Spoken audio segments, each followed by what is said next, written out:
You just realized your business needed to hire someone yesterday. How can you find amazing candidates fast? Easy. Just use Indeed. Stop struggling to get your job post seen on other job sites. With Indeed sponsored jobs, your post jumps to the top of the page for your relevant candidates, so you can reach the people you want faster.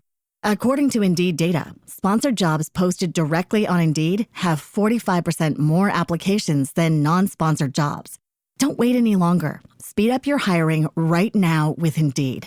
And listeners of this show will get a $75 sponsored job credit to get your jobs more visibility at Indeed.com/kidsandfamily. Just go to Indeed.com/kidsandfamily right now and support our show by saying you heard about Indeed on this podcast.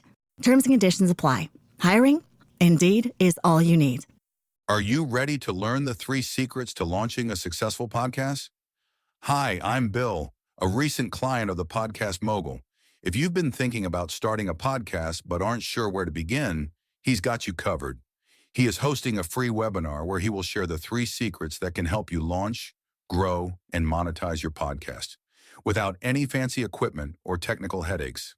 Click the link in the show notes to save your spot now and let him help get your podcast off the ground.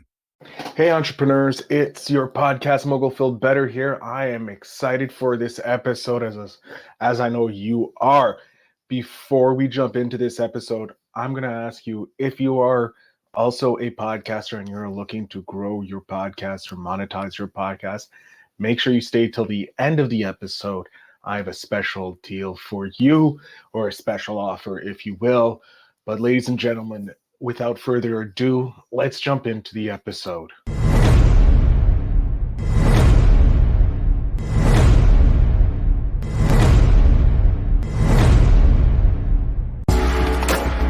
Welcome to Invest in Yourself, the Digital Entrepreneur Podcast. Join the Podcast Mogul Phil Better as he interviews successful entrepreneurs that make their living in the digital world. Now, let's join your host, Phil Better, and his special guest today on Invest in Yourself, the Digital Entrepreneur Podcast. Welcome back to another episode of Invest in Yourself, the Digital Entrepreneur Podcast. I am, of course, your host with the most, Phil Better, and I am excited to talk with you about our guest today.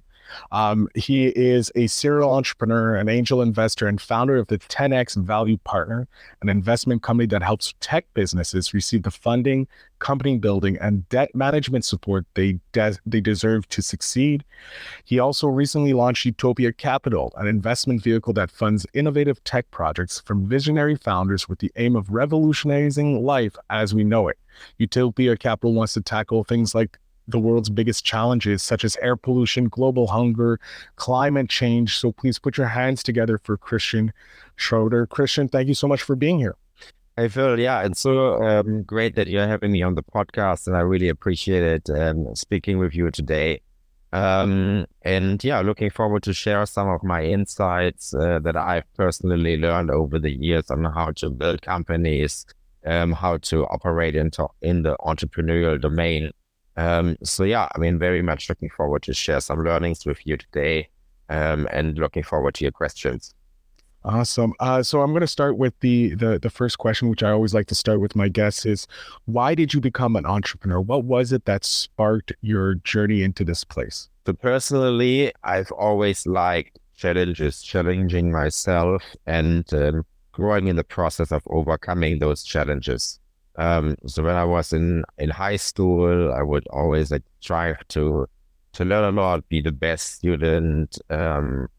I grew up in an entrepreneurial family, so also through my coming up, my parents, I learned, the energy and spirit of entrepreneurship and building businesses. And I'm a very curious person. I like to learn about different industries. I like meeting interesting people who have very big vision to change the world potentially.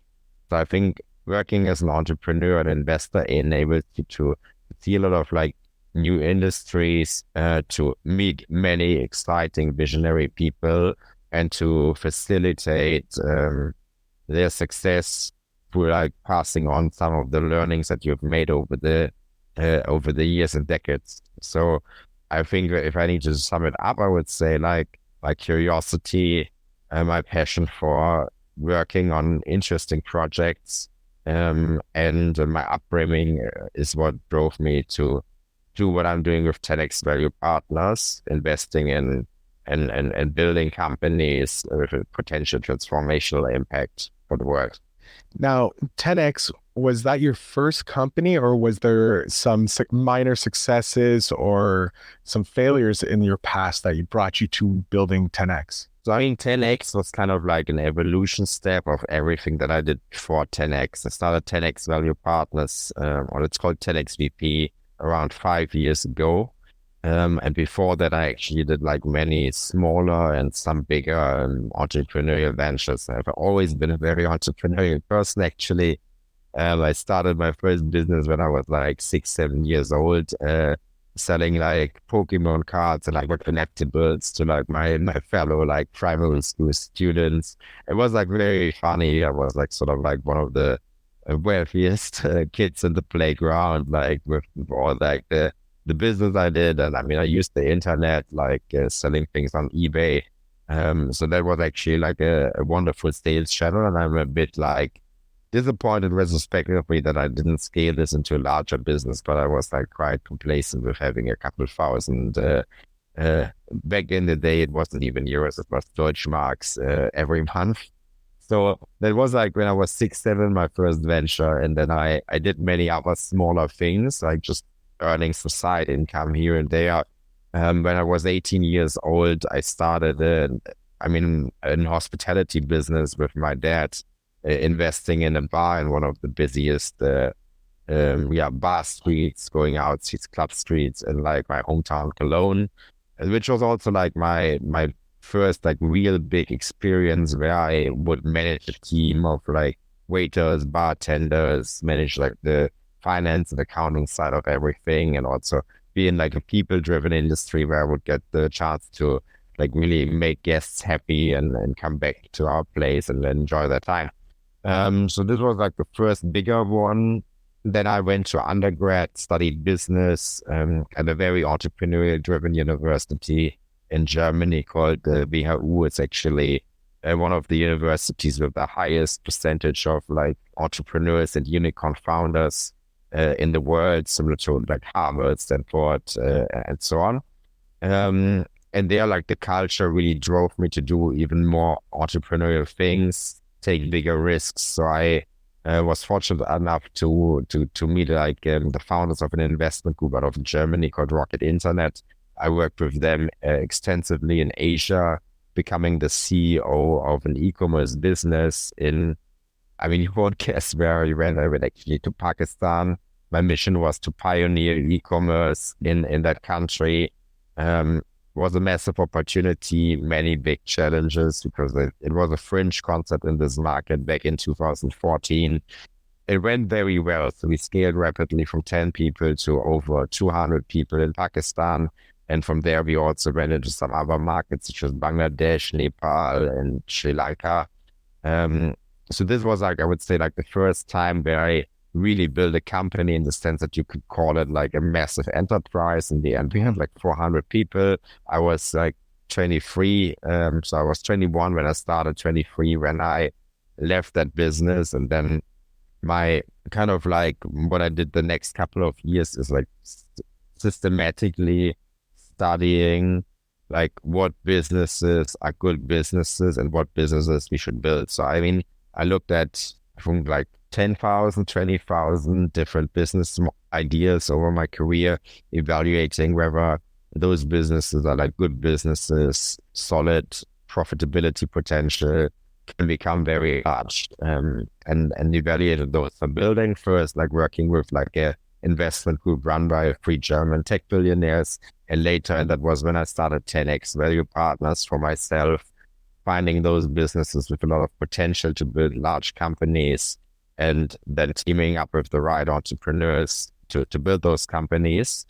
And yeah, I mean, like we have roughly like 1,000 people each year who apply to us to build a company together with us. And with the best people, we kind of team up to build the best companies. But maybe also for your listeners, if you want to build a company, we have like the playbook, the Swiss Army knife, everything for for building successful technology companies, and we are very much looking forward to teaming up with the right people to do so. No, I love that. I love how you're looking to invest in the next generation to help build those businesses that are going to help change. Like that's what you're doing with Utopia Capital now. You're looking for those tech companies that are changing the world.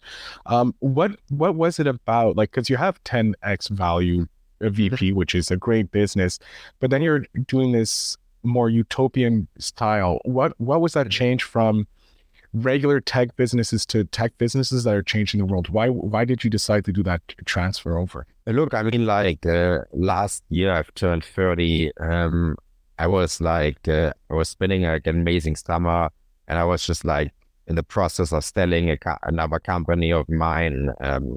I saw my investments were going very well. We had multiple businesses raising 10, 20, even like $60 million. And I was thinking, okay, what do I do now with my career, with the rest of my life? I mean, on the back of that, I mean, everyone could comfortably retire. But I was thinking, look, all these businesses, I helped them from the stage of infancy to become very successful. And like, how can I use this like talent of mine that I have to help make the right connections between businesses, introduce the right people, hire the right people, and coach and mentor the founders to really have like a positive impact on the world.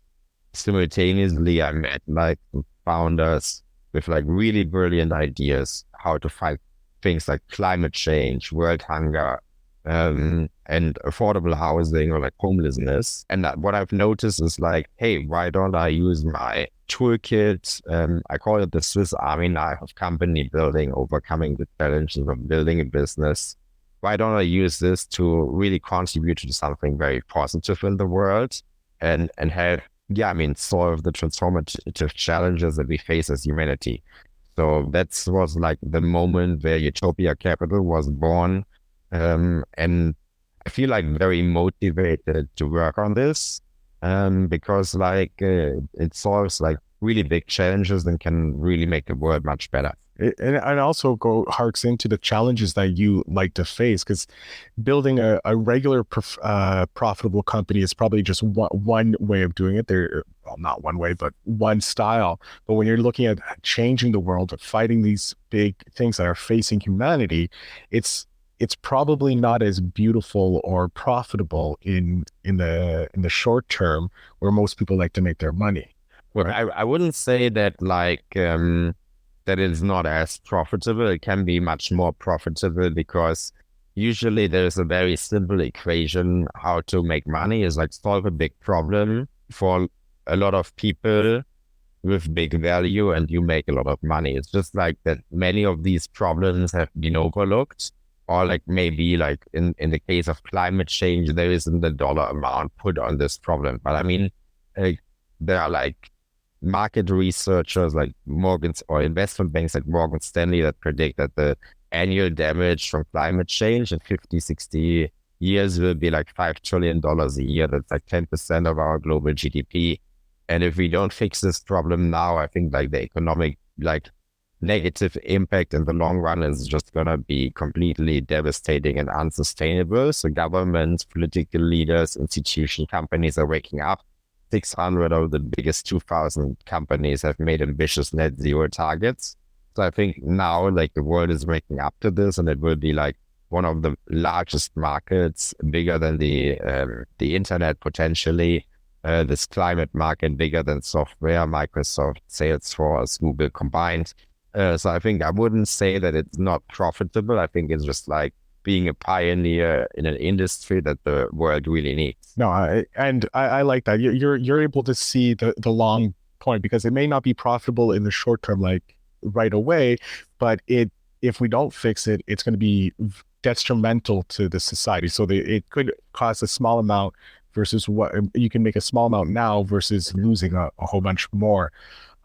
When you're evaluating the companies, I kind of want to move into a bit of a tip point. When you're evaluating companies, both for 10X VP as well as Utopia, what are some of the tips you could give to someone pitching?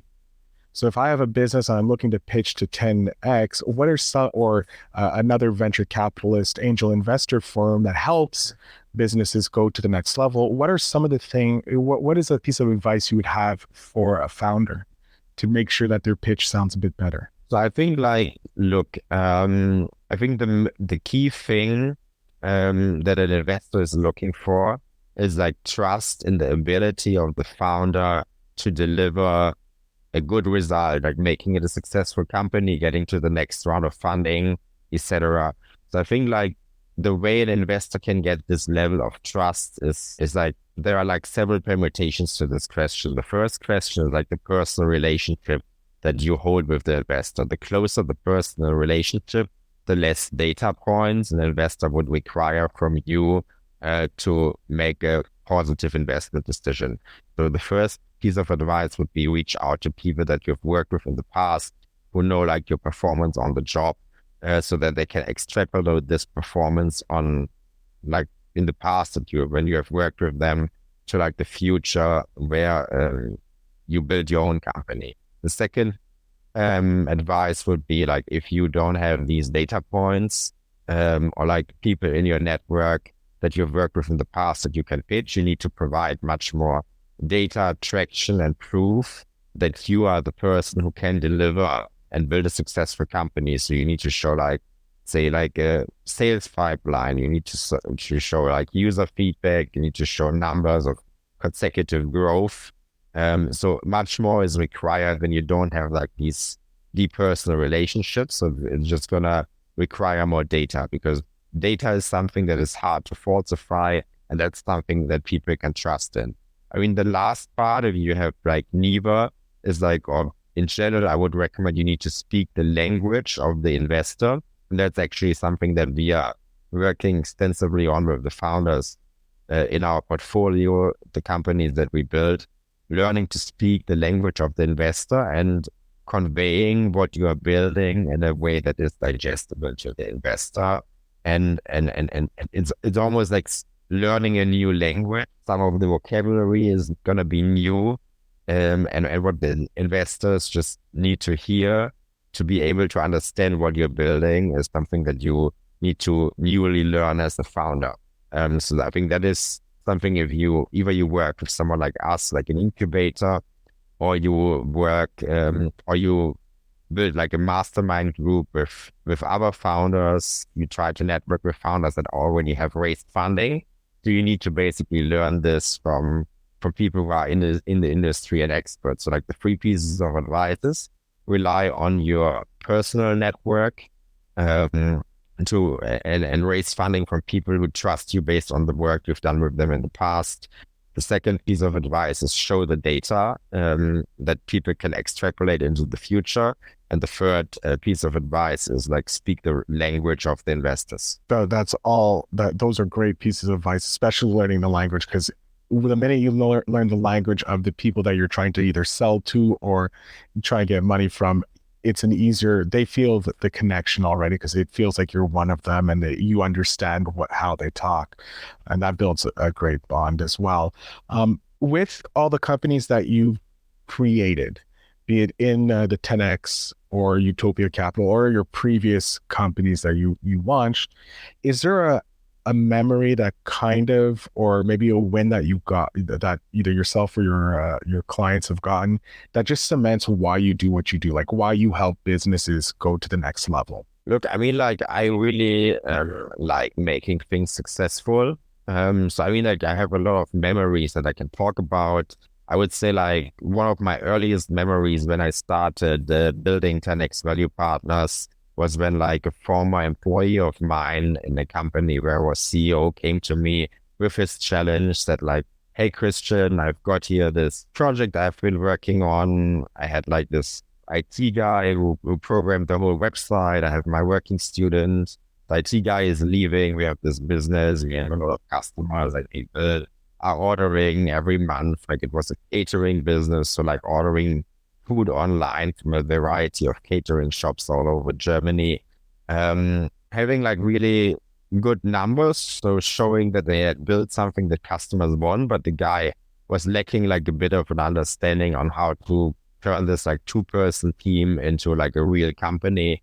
So I became the first angel investor in the business, and had them raise like more funding from a VC, and like without my involvement, I mean, I was like the last resort for him. He wanted to shut down the company. I saw the potential in it, helped him raise funding, and like 15 months later, I actually sold my shares with 2,500% profit. So it was like a very successful investment for me. But I also helped the guy to like build a business. I mean, he later sold the company, his shares, and I think like last time I spoke to him, he was on the beach in Thailand, really enjoying his life. I think like I made this company successful, helped him to like improve his life. It was like a win-win for everyone. And I think that's one of the positive memories I have like from the past. No, that I think that's an amazing memory. How a former employee comes to you, that just talks about how great of a boss you were, creating the bonds between yourself and the employees. And he could come see you and trust you enough to say, hey, here's my vision. And you helped him he reached the goal of, relaxing on a beach in Thailand, which I think everyone's goal is in life, is to be either relaxing by a beach or relaxing in the mountains. So the fact you were able to help this former employee get his goal with his business and actually help. What's nice is you were helping the smaller businesses as well, catering companies, like they could focus on what they do good, which is better, which is make the foods and not have to worry about finding clients. Exactly.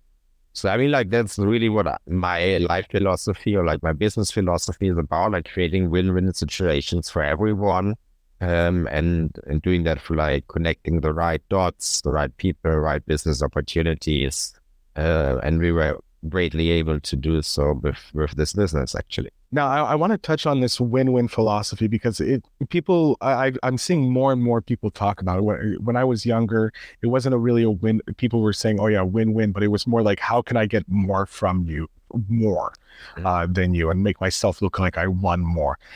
Were you always in that mindset of a win-win, like from your early days doing your entrepreneurial, or is that something that you grew into? I would say like it's not as binary as you make it potentially sound. So I think like gradually I think like when you learn about like how the world works and how to become like really successful, you get into this win-win mindset. I wouldn't say that I ever was like thinking in a win-lose dimension, but just like through the positive experiences I've made, I would say I've learned more about like that like the long-term payoff of cultivating this win-win mindset and building your community of like trusted business partners is really what pays off like massively over like a career that stretches over. I mean, for me, my career has stretched 10 years. The career typically stretches 40 years. So over like a 40-year career, I think cultivating those win-win relationships is really what makes you stand out from other people. No, I have to agree. Win-win, when everyone wins in the situation, it just makes you look like a better person because you were able to say, I put my wins on the side to make sure that this person won, and then it ends up helping me look in the long run. I think that's the best way of action. I want to touch on the book you suggested entrepreneurs read, and you mentioned that it was the Automatic Millionaire, the Automatic Millionaire. Why is this a book that you think most entrepreneurs need to read? I think like this book, it can convey like a lot of pragmatic starting points and insights that you can implement into your day-to-day routine and give you the right mindset to think about entrepreneurship and how you can turn your life into like a business financial success. Awesome.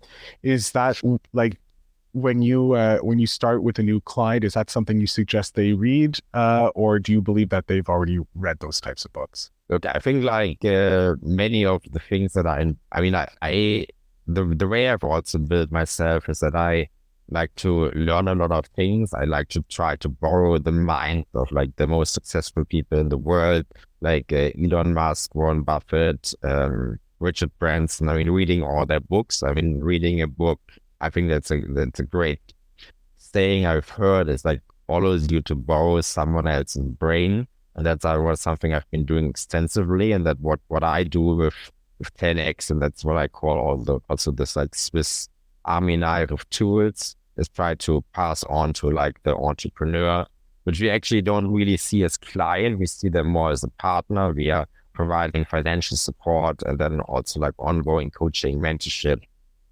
So we pass this web of knowledge on to our partners. But I think like, look, I think like as an entrepreneur, you always need to very consciously think about like, how can I use every minute of my time in the best possible way? So like reading like a 200-page book, maybe not the best use of time, unless you're trying to build like, let's say, a brain computer interface company and you need to do scientific research on like brain chemistry. Then maybe reading a book about this is a good use of time, but like reading generally books, if you're already in the execution phase, maybe not such a good idea. But if you are trying to find an idea, maybe then it's a different story. So it always depends on the situation. What is the best thing for you to do? I love that. And we are coming up to the end here, and I'm going to jump in with the spark question of the show. And I'm very excited to hear your answer to this is, what is one thing you would never want to change about yourself? Wow, that's a good question. I think there are a lot of things. Let me come up maybe with like the one thing that is maybe the key thing for me. Yes, I mean, like what I would say here actually is like I see life as like a journey of steps, and what I try to do is become every day 1% better than the previous version of myself the day before. I call that actually the 10x principle. So like if you compound 1% growth over 230 working days, it gives you a 10x improvement year over year. Yeah, I mean, like just having this mindset of getting 1% better every day, and better can be on dimensions like health, can be on dimensions like financial success, interpersonal relationships.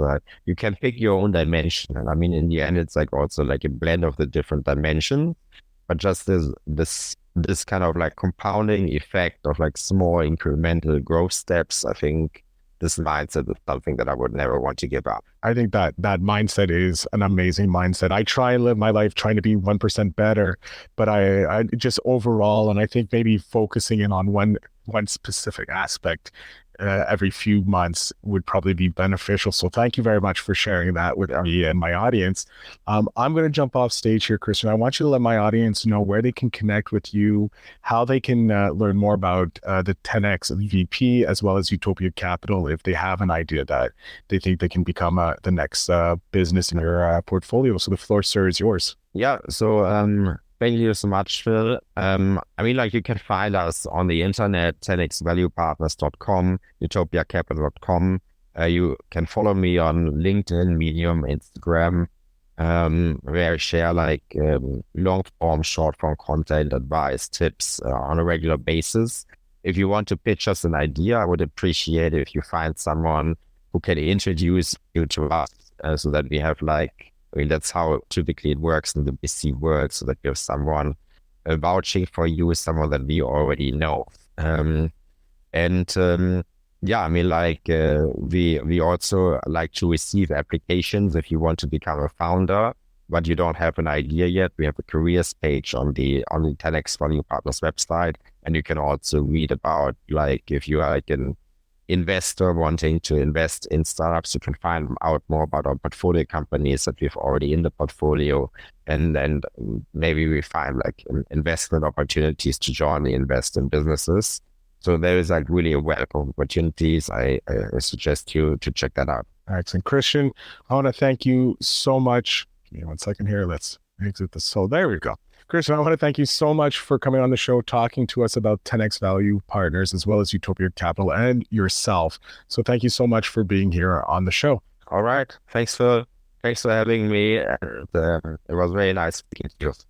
Excellent. To my audience, thank you so much for listening. You can find all the show notes. We'll have the links to Christian as well as to his companies. So make sure you check that out to help yourself to some free knowledge and to connect with an amazing individual that we have on the show. And remember always to invest in yourself.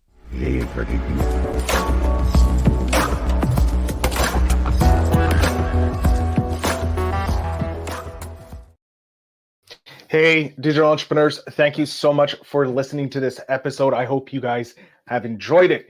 Now, if you're looking to take your podcast to the next level, like most of these entrepreneurs have taken their business to the next level, to scale it, if you will, make sure you check out my brand new newsletter. Links are down below. It is called the Monetization Mogul Syndicate newsletter, or it could be Phil Better Stories of Monetization Moguls, or Making Moguls is what I do.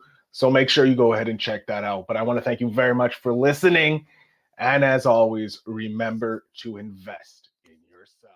Thanks for tuning in. Now it's time to take the next step. When you're ready to dive deeper into how to launch, grow, and monetize your podcast, Phil's got something special for you. Join him for a free webinar where he'll reveal the 3 secrets that have helped countless entrepreneurs succeed in podcasting. Click the link in the show notes to save your spot, and let's turn your podcasting dreams into reality. You just realized your business needed to hire someone yesterday. How can you find amazing candidates fast? Easy. Just use Indeed. Stop struggling to get your job post seen on other job sites. With Indeed sponsored jobs, your post jumps to the top of the page for your relevant candidates, so you can reach the people you want faster. According to Indeed data, sponsored jobs posted directly on Indeed have 45% more applications than non-sponsored jobs. Don't wait any longer. Speed up your hiring right now with Indeed. And listeners of this show will get a $75 sponsored job credit to get your jobs more visibility at Indeed.com/kidsandfamily. Just go to Indeed.com/kidsandfamily right now and support our show by saying you heard about Indeed on this podcast. Terms and conditions apply. Hiring? Indeed is all you need.